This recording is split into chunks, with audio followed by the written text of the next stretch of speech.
Hai quen destaca Castelao polo seu compromiso político, outros prefiren resaltar a súa faceta como ilustrador das miserias e hipocresías da sociedade, pero tamén están as súas narracións, o seu teatro, os seus ensaios e incluso o seu traballo como médico. Alfonso Daniel Rodríguez Castelao viviu só 63 anos, pero nese tempo, o seu tempo, tivo unha influencia que trascendeu os seus contemporáneos e que se alonga como unha sombra luminosa ata hoxe.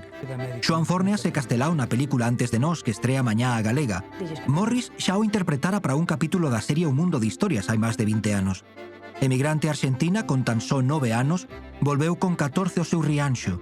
En Santiago estudou medicina e foi nas rúas compostelás onde, ademais de ser tuno, medra o seu interese pola pintura. O compromiso político naceu xa en 1910, o tempo que colabora con moitas publicacións cos seus debuxos. Un desprendemento de retina non lle frea e colabora con diarios nacionais e encárgase da dirección artística da revista Nós, xérmolo da vida cultural e política da terra.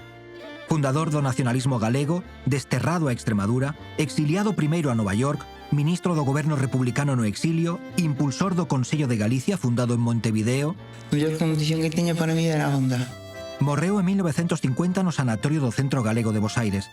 O seu enterro alí foi multitudinario e o traslado dos seus restos a Galicia en 1984 tan polémico como clamoroso. 76 anos despois do seu pasamento, segue moi vivo.